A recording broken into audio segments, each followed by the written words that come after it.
പിതാവിനും പുത്രനും പരിശുദ്ധ റൂഹായ്ക്ക് സ്തുതി, ആദ്യം മുതൽ എന്നേക്കും തന്നെ ആമേൻ. ദ ട്രൂ ഫെയ്ത്ത് എന്ന യൂട്യൂബ് ചാനലിലേക്ക് എല്ലാവർക്കും സന്തോഷം നിറഞ്ഞ സ്വാഗതം. ഞാൻ യാക്കോബായ സഭയിലെ അകപ്പറമ്പിടവയിൽ ഇട്ടൂപ്പ് ആലുക്കൽ കോർ എപ്പിസ്കോപ്പർ. സത്യവിശ്വാസം സംബന്ധിച്ച കാര്യങ്ങൾ പറയുന്നു. തെറ്റുകളുണ്ടെങ്കിൽ നമുക്ക് തിരുത്താവുന്നതാണ്. ഇന്ന് ചിന്തിക്കുന്നത് കർത്താവിൻ്റെ ഉയർപ്പ് ആരെങ്കിലും കണ്ടിരുന്നോ എന്ന വിഷയത്തെ ആസ്പദമാക്കിയാണ്. നമുക്കറിയാം, പരിപൂർണ നഗ്നനായിട്ടാണ് കർത്താവിനെ ക്രൂശിൽ തൂക്കിയത്. അങ്കികളൊക്കെ മാറ്റിയെന്ന് പറഞ്ഞല്ലോ. ഹേരോദാസ് ധരിപ്പിച്ചിരുന്ന രക്താംബരവും മാറ്റി. ചുവപ്പ് അത് രാജ്യത്വത്തിൻ്റെ നിറമാണ്. രാജാവായ യേശുവിൻ്റെ പിന്തുടർച്ചക്കാരാണ് മെത്രാന്മാർ എന്നതിൻ്റെ സൂചന കൂടിയാണ് മെത്രാന്മാർ ചുവപ്പ് ഉപ്പായം ധരിക്കുന്നത്. അങ്ങനെ പല അർത്ഥങ്ങൾ അതിനുണ്ട്. സിംബോളിക് മീനിങ്ങൾ ഒരുപാടുണ്ട് നമ്മുടെ എല്ലാ ആരാധനകളിലും, വസ്ത്രങ്ങളിലും, സാധനങ്ങളിലും ഒക്കെ ഉണ്ട്. കുരിശ് തൂക്കി അവൻ മരിച്ചു. ഉടനെ അരിമാത്യക്കാരൻ യൗസേപ്പ്, അവൻ നീതിമാനായിരുന്നു എന്ന് പറയണം.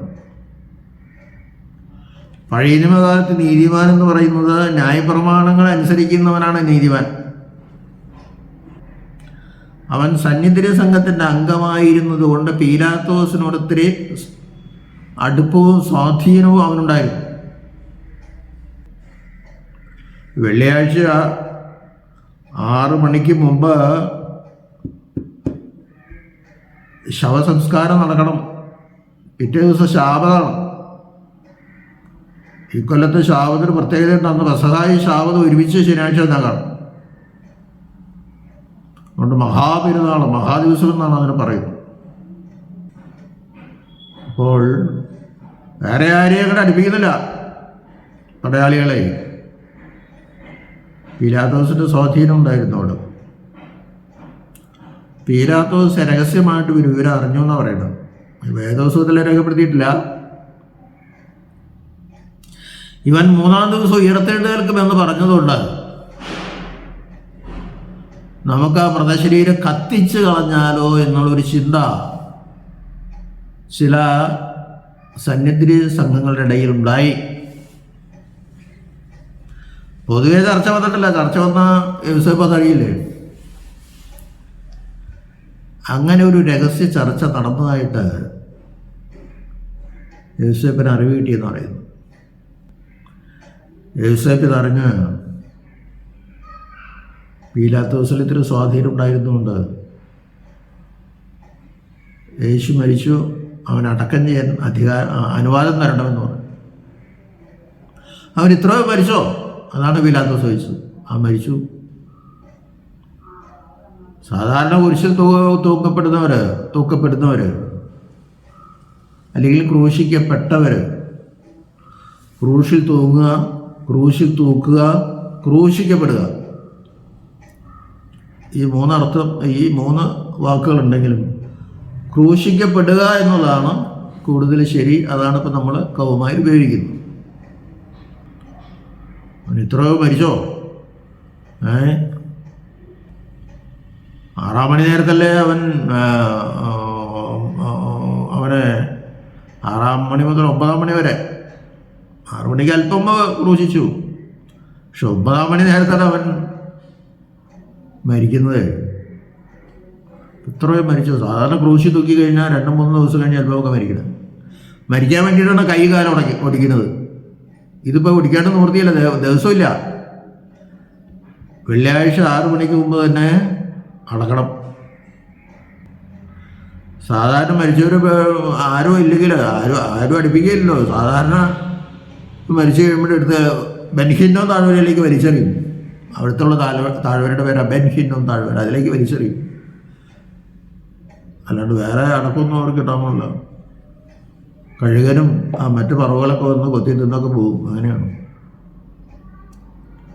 ഇവരെങ്ങനെയെങ്കിലും അടക്കണം. അവൻ ഈ അരിമന്തിക്കാരൻ യോസേപ്പ് കർത്താവിനോട് വളരെ സ്നേഹവും ഭക്തിയുള്ളവനായിരുന്നു.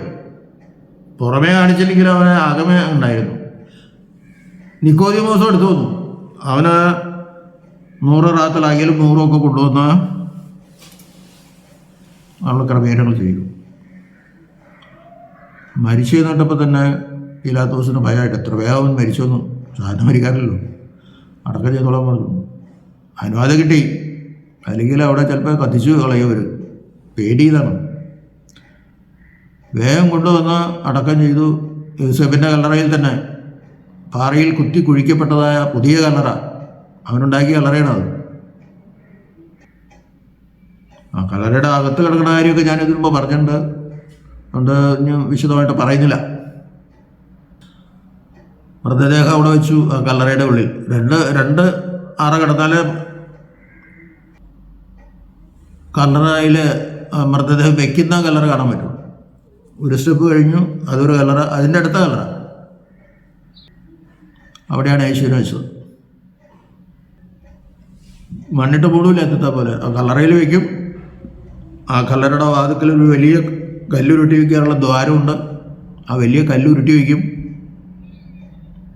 അല്ല, ഭാരമുള്ള കല്ല, സാധാരണക്കാരായിട്ടൊന്നും മാറ്റാൻ പറ്റില്ല. അങ്ങനെ ഉരുട്ടി വെച്ചു. അപ്പം അതിനെപ്പറ്റി ഒരു ഐതിഹ്യം പറയുന്നത്, ഇവൻ 3-ാം ദിവസം ഉയർക്കുമെന്നല്ലേ പറയണേ. ഇനി വല്ല കള്ളന്മാർ വന്ന്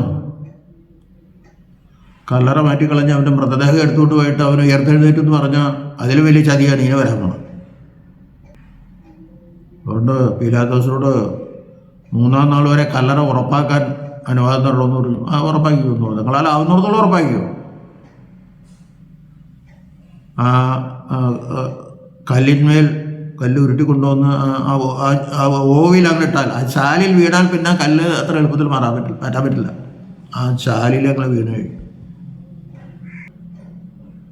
അതായത് 6 അടി നീളവും 4 അടി വീതിയൊക്കെ ഉണ്ടായിരുന്നു ആ കല്ലിന് പറയുന്നത്. എന്നാലും അത് ഒരു വൃത്ത രൂപത്തിലായിരുന്നു ഏകദേശം. ആ കല്ലിന് മുദ്ര വെച്ചു, റോൻ മുദ്ര വെച്ചു. പിന്നെ നടക്കാമല്ല, ആരെങ്കിലും അനിക്കഴിഞ്ഞാൽ പിന്നെ അവൻ്റെ കഴുത്തിൽ തരാറില്ല. മുദ്ര വെച്ചപ്പോൾ യഹൂദ പടയാളികൾ പറഞ്ഞു അത് പോരാ, അതൊരു ഐതിഹ്യം ഉണ്ടോ വേദോസത്തിലില്ല. അപ്പോൾ കാവൽക്കാരവിടെ നിർത്തിയിട്ടുണ്ട്. ആരെങ്കിലും വന്ന് മുദ്ര പൊട്ടിക്കണ്ടോ കല്ല് മാറ്റണ്ടോ എന്നറിയാൻ. അവർ ഉറങ്ങിപ്പോയാലോ പേടി. അപ്പോൾ ഈ കാവൽക്കാരുടെ കൈകളും കൂടി ആ കല്ലിൽ ചേർത്ത് വെച്ച് കെട്ടി മുദ്ര വെച്ചു എന്ന് പറഞ്ഞു. 2 കൈകളും ആ കല്ലിൽ ചേർത്ത് കെട്ടി വെച്ച് മുദ്ര വെച്ചു. അപ്പം എങ്ങനെയായാലും മുദ്ര പൊട്ടിക്കുമ്പോൾ ഉറങ്ങി കിടക്കുമ്പോൾ എഴുന്നേൽക്കാതിരിക്കില്ലെന്നുള്ളതാണ്. അതൊരു ഐതിഹ്യം പറയുന്നതാണ്. എങ്ങനെയായാലും യഹൂദന്മാർക്ക് വലിയ പേടിയായിരുന്നു. പക്ഷേ കർത്താവ് എഴുന്നേറ്റ് പോയി. പെന്തക്കോസ്തുകാർ എപ്പോഴും പറയുന്നത് പരിശുദ്ധാത്മാവ് ചീറിയടിച്ച് കല്ലറ പൊളിച്ച് അവൻ ഉയർത്തെഴുന്നേറ്റ് പോയി. അയ്യോ, കല്ലറയും പൊളിച്ചില്ല, കല്ലും മാറ്റിയില്ല, കർത്താവ് ഉയർത്തെഴുന്നേറ്റ് പോയി. ഏകദേശം എത്ര മണിക്ക് ഉയർത്തെഴുന്നേറ്റു? കർത്താവ് ഉയർത്തെഴുന്നേറ്റത് ആരും കണ്ടിട്ടില്ല. ഈ കല്ലറക്കാർ കണ്ടില്ല, കാവൽക്കാർ കണ്ടില്ല, ആരും കണ്ടില്ല. കാണാൻ പറ്റൂറ്റത്. മഹുദ്ധീകരിക്കപ്പെട്ട ശരീരമാണത്,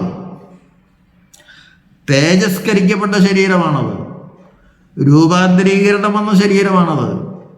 ആ ശരീരത്തെ പിടിച്ചു നിർത്താനോ കാണാനോ നമുക്ക് പറ്റില്ല. കണ്ടാൽ നമ്മൾ മരിച്ചു വീഴും. വേറൊന്നും സംഭവിക്കില്ല, മരിച്ചു വീഴുന്നു മാത്രം. അത്രമാത്രം മഹുദ്ധീകരണമാണ് കർത്താവിന് കിട്ടിയിരിക്കുന്നത്. ദൈവമാണവൻ. അവന് കല്ല് മാറ്റണ്ട, ഉയർത്തെഴുന്നേറ്റ് പോവാം. അല്ലാണ്ട് നവീകരണ സഭക്കാർ പറയുന്ന പോലെ, പ്രത്യേകിച്ച് പെന്തക്കോസ്തുകാർ ഇപ്പോഴും അങ്ങനെ പ്രസംഗിക്കുന്നു. പരിശുദ്ധാത്മാവ് ചീറി അടിച്ച് കല്ലറ പൊളിച്ച് കല്ല് മാറ്റി അവനെ ഉയർത്തെഴുന്നേറ്റ്. അല്ലെങ്കിൽ അവന് ഉയർക്കാൻ പറ്റില്ലല്ലോ. പരിശുദ്ധാത്മാവ് വന്നില്ല എന്ന് ഞാൻ പറയണില്ല. പക്ഷേ കല്ല് മാറ്റുന്നതിന് മുമ്പ് തന്നെ കർത്താവ് ഉയർത്തെഴുന്നേറ്റ് പോയി. ആ ശരീരത്തിൻ്റെ പ്രത്യേകത അതാ. ഉയർപ്പിന് ശേഷം വാതിലുകൾ അടച്ചിരിക്കുക അവൻ ശിഷ്യന്മാർക്ക് പ്രത്യക്ഷപ്പെട്ടു വായികളല്ലേ. അത് ഈ മഹത്വീകരിക്കപ്പെട്ട ശരീരത്തിൻ്റെ പ്രത്യേകതയാണ്. ഇപ്പം ചുരുക്കത്തിൽ യോഹന്നാൻ പറയുന്നത് അതിരാവിലെ ഇരുട്ടുള്ളപ്പോൾ തന്നെ ഉയർപ്പ് നടത്തുന്ന, അതിരാവിലെ ഇരുട്ടുള്ളപ്പോൾ തന്നെ അവനെ ഉയർത്തുന്ന രേഖപ്പെടുത്തിയിരിക്കുന്നത്. ഉയർപ്പാരും കണ്ടിട്ടില്ല, കാണാൻ പറ്റില്ല. കണ്ടാൽ നമ്മൾ മരിച്ചു വീഴും, അത് ഉറപ്പണം. അപ്പോൾ പിതാക്കന്മാർ പറയുന്നത് രാവിലെ 3 മണിക്കും 6 മണിക്കും മുമ്പ് ഉയർപ്പ് നടന്നിട്ടുണ്ട് എന്നാണ്. 3-ാം ദിവസം എന്ന് പറയുമ്പോൾ നമുക്കത് അർത്ഥം മനസ്സിലാവും. എങ്ങനെയാ 3 ദിവസം ആവണേ എന്നൊക്കെ ചോദിക്കും. 3 മണിക്ക് 3-ാം മണിക്ക് 3 PM കർത്താവ് മരിക്കുക. അപ്പം 3 മുതൽ 6 വരെയുള്ള സമയം ഒരു ദിവസമായിട്ട് കണക്കാക്കണം. ഒരു ദിവസത്തിൻ്റെ ഒരു അല്പഭാഗം കിട്ടിയാൽ അത് ഒരു മുഴുവൻ ദിവസമായിട്ടാണ് കണക്കാക്കുന്നത്. സർക്കാർ ജീവനക്കാർക്ക് പെൻഷൻ നിശ്ചയിക്കുമ്പോൾ മിനിമം പെൻഷന് 20 കൊല്ലം വേണം സർവീസ് ആയി. അപ്പം എങ്ങനെ കണക്കാക്കുമെന്ന് വെച്ച് കഴിഞ്ഞാൽ സർക്കാർ തീരുമാനിച്ചു 19 കൊല്ലം കഴിഞ്ഞ് ഒരു ദിവസം കിട്ടിയാൽ മതി അവന് 20 കൊല്ലത്തെ സർവീസായി. എന്ത് പറഞ്ഞ പോലെ ഒരു ദിവസത്തിൻ്റെ ഒരു ഭാഗം കിട്ടിയാൽ മതി, അതിനകത്ത് രാവും പകലും ഉണ്ട്. അതിന് 3 രാവും 3 പകലും അവൻ കവറിൻ്റെ ഉള്ളിലായിരുന്നു എന്ന് പറയുമ്പോൾ എവിടെയായിരുന്നു എന്ന് ചോദിച്ചു കഴിഞ്ഞാൽ ഇതാണ് അതിന് ഉത്തരം. ഒരു ദിവസത്തിൻ്റെ ഒരു ഭാഗം ഒരു ദിവസമായി കണക്കാക്കും. ഒരു ദിവസം എന്ന് പറയുന്നത് രാത്രിയും പകലും കൂടി ഇതാണ്. അങ്ങനെ അത് വ്യാഖ്യാനിക്കണം. അപ്പോൾ 3 മണി മുതൽ വെള്ളിയാഴ്ച അസ്തമിച്ച് 6 മണി വരെ ഒരു ദിവസം, വെള്ളിയാഴ്ച വൈകിട്ട് 6 മണി മുതൽ ശനിയാഴ്ച 6 മണി വരെ 2-ാം ദിവസം, ശനിയാഴ്ച 6 മണി മുതൽ ഞായറാഴ്ച 6 മണി വരെ ഉണ്ട് 3-ാം ദിവസം. അപ്പോൾ അതിനാ വെളുപ്പിന് തന്നെ അവന് ഉയർത്തെഴുന്നേറ്റ് പോയി. അതാണ് ഉയർപ്പിൻ്റെ പ്രത്യേകത. ആ മഹത്വീകരിക്കപ്പെട്ട ശരീരം ആർക്കും കാണാൻ പറ്റില്ല. ആ മഹത്വീകരിക്കപ്പെട്ട ശരീരം സ്വർഗത്തിലേക്ക് കയറിപ്പോയി 40-ാം ദിവസം.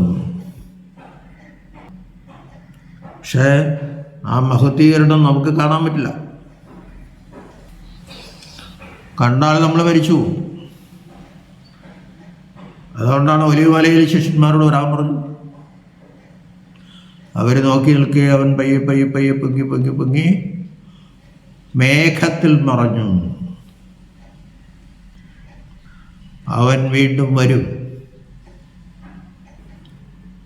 കർത്താവ് വീണ്ടും വരും. അപ്പോസ്തല പ്രവൃത്തികൾ 1:11 നിങ്ങൾ അവൻ പോണത് കണ്ടില്ലേ, അവൻ പോയതുപോലെ തിരിച്ചു വരും. അവൻ പോയതുപോലെ തിരിച്ചു വരും. അവൻ എങ്ങനെ പോയി? അവൻ്റെ ശരീരത്തിലുണ്ടായിരുന്ന വസ്ത്രമൊക്കെ അവിടെ കിടപ്പുണ്ട്. കല്ലറയിലെ തലയിൽ ചുരുട്ടി വെച്ചിരുന്ന അതും അവിടെ കിടപ്പുണ്ട്. ചുരുട്ടിക്കൂട്ടി അവിടെ ചെന്ന് തല പൊതിഞ്ഞ വസ്ത്രവും. അവൻ പരിപൂർണ നഗ്നനായിട്ടാണ് പോയി. അല്ല, മഹത്വീകരണത്തിൻ്റെ ശക്തിയാണ്. അവൻ്റെ നഗ്നത പറഞ്ഞു. ആദമിന് പണ്ട് വസ്ത്രമില്ലാതിരുന്നു. അവന് നാണം തോന്നിയില്ല. കാരണം തേജസ്സിൻ്റെ വസ്ത്രം അവന് നൽകപ്പെട്ടിരുന്നു. ആ തേജസ്സിൻ്റെ വസ്ത്രമാണ് നമുക്ക് മാമോദീസായിൽ കൂടി കിട്ടുന്നത്. അതിനേക്കാൾ ശോഭയേറിയതായിരിക്കും ഉയർപ്പിൽ കിട്ടുന്നത്. അങ്ങനെ തേജസ്കരിക്കപ്പെട്ട ശരീരത്തോട് ഉയർത്തുന്നേറ്റ് സുഖാരോഹണം പ്രാപിച്ച കർത്താവ് വീണ്ടും 2ാമത് മധ്യാകാശത്തിലെ പ്രത്യക്ഷപ്പെടും. ഭൂമിയിലേക്ക് വരില്ല. ആയിരാണ്ട് ഭരിക്കാൻ അവനിവിടെ കുതിച്ചൊന്നും നടക്കാല്ല. ആയിരാണ്ട് പേരുടെ തമ്മിൽ നടന്നുകൊണ്ടിരിക്കുകയാണ്. അവനിപ്പോഴും ഭരിച്ചുകൊണ്ടിരിക്കുകയാണ്. അവൻ യാക്കോബ് ഗ്രഹത്തിന് എന്നേക്കും രാജാവായിരിക്കും എന്ന് പറഞ്ഞു. അതൊന്നും ഈ പെന്തക്കോസ്തുകാരായില്ല. ഞാനവരെ കളിയാക്കുന്ന വിചാരിച്ചാൽ പലരും എന്നെ കുത്തി കുത്തി ചോദ്യം ചോദിക്കുമ്പോൾ മറുപടി വരാൻ പറ്റുള്ളൂ എന്ന് വെച്ചാൽ. എനിക്ക് വിരോധമൊന്നുമില്ല, ഒരു വിരോധമില്ല. പക്ഷേ വേദോത്സവം വായിക്കേണ്ടത് ഇങ്ങോട്ട് കയറി ആ പേര് ഞാൻ പറയണല്ലോ, ഒരു പുള്ളി എപ്പോഴും ഇതിന് പണി. ഞാൻ അവനോട് പറയണ്ട, ഇനി നിൽക്കാൻ മറുപടി വരുന്നില്ല. കാരണം വേദോത്സവം നമ്മളാത്തവരൊന്നും മറുപടി കൊടുക്കുന്നു. യാക്കോബ് ഗ്രഹത്തിന് എന്നേക്കും രാജാവാണ്. 1000 ആണ്ട് മാത്രമല്ല രാജാവ്, എന്നേക്കും. ലോകം അവസാനിച്ചാലും അവൻ രാജാവാണ്. കാരണം യാക്കോബ് ഗ്രഹം മനുഷ്യൻ നശിക്കണില്ലല്ലോ. കുറേ പേര് സ്വർഗത്തിൽ പോകും, കുറേ പേര് നരകത്തിൽ പോകും. പക്ഷെ മനുഷ്യൻ നശിക്കില്ല. ആ ഉയർപ്പ ശരീരം ഒരിക്കലും നശിക്കാത്ത, മരിക്കാത്ത, വെടിവെച്ചാൽ പോലും ഏൽക്കാത്ത ശരീരമാണെന്നാണ്. ഇന്ന് ഏൽക്കൂല അങ്ങനെയൊന്നും. അപ്പോൾ കർത്താവിൻ്റെ ഉയർപ്പ് മഹത്വീകരിക്കപ്പെട്ട ശരീരത്തോടുകൂടിയാണ്. അത് ആർക്കും കാണാൻ പറ്റില്ല. കണ്ടാൽ അവർ മരിച്ചു പോകും. അതുകൊണ്ട് ഉയർപ്പ് ആരും കണ്ടിട്ടില്ല. യോഹന്നാൻ പറയുന്നത് പ്രഭാതത്തിൽ ഇരുട്ടുള്ളപ്പോൾ തന്നെ ഉയർപ്പ് നടന്നു എന്ന്. അപ്പോൾ ഏകദേശം 3 മണിക്ക് 6 മണിക്ക് ഇടയ്ക്ക് ഉയർപ്പ് നടന്നു എന്ന് പിതാക്കന്മാരെ നമ്മൾ പഠിപ്പിക്കുന്നു. ദൈവം നമ്മെല്ലാവരെയും അനുഗ്രഹിക്കട്ടെ.